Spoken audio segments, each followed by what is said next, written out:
paano po ba gagawin kay kay Senator Bato? 'Di ba may apela sa kanya na wag nang tanggapin muna yung sweldo. So kayo bilang tagapamuno ng body na yan, anong plano niyo kay Bato? Mga 2 months ago, sinabi ko naman sa Chief of Staff na yun eh. Sabi ko to relieve not only the Senate but himself from the pressure sa mga kababayan natin. Diba? Kasi yung mga kababayan natin ang inaangal at tama din naman. Sila no work, no pay eh. Diba? Bakit naman ditong no work all pay? Sabi nga nun eh. So, pinarating ko sa kanya mga few months ago. Ano po sabi? So, pinag-isipan na alam ko. And then,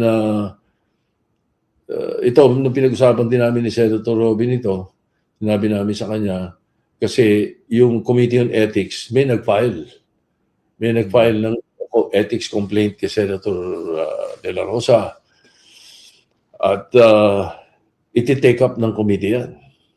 There are 9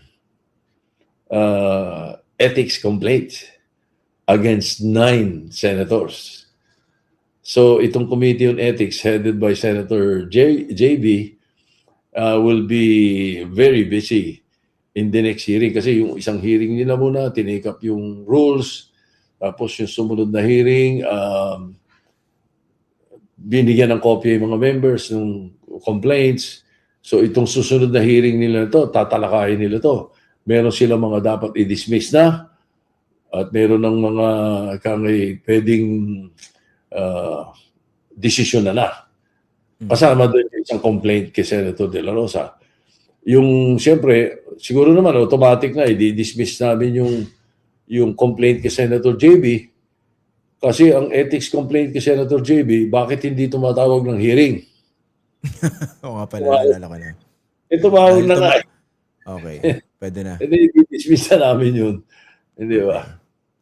Pero yun nga, yung meron po kasing impression na parang kinakaladkad ng ethics committee yung mga paan nito para kumilos dyan sa mga ethics complaint. At saka meron po impression na hindi, all boys club yung yung Senado They protect their own. How do you respond to that? Hindi naman, hindi naman ganun. Kaya nga, if it has happened in the past, lately, I don't think it's happening because may mga doon lang sa rules eh. Sa rules na pinatinalakay namin, hindi naman kasi na-monitor ng media eh. Mabigat ang debate. Ang bigat ng debate sa rules. Yung ina-upload rules. Kasi may mga pinresent na amendment si Senator Lacson doon sa rules ng ethics. Nag-object si Senator Marcoleta. So, pilitan kami ng after mga debate na, binotohan namin. Example pa. Doon, nagko-crossing party lines kami ron pagdating sa mga ganong issue. Because Senator Amy Marcos voted for the amendment of Senator Lacson. Okay. It's part of the minority, di ba? Opo. Dito Sen, matanong ko na lang. Kasi doon sa mga, tama, inamin nyo na rin i-acknowledge na unfair naman kung no work, no pay. Yung mga kababayan natin, paano yung senador. Pero in reality, magkano po ba tinatanggap nitong sa Senator Bato?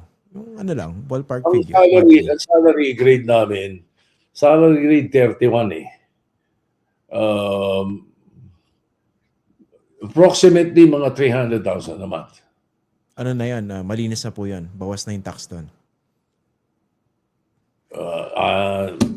I cannot, hindi yata. Yun yata yung pinaka gross. Pero malaki po,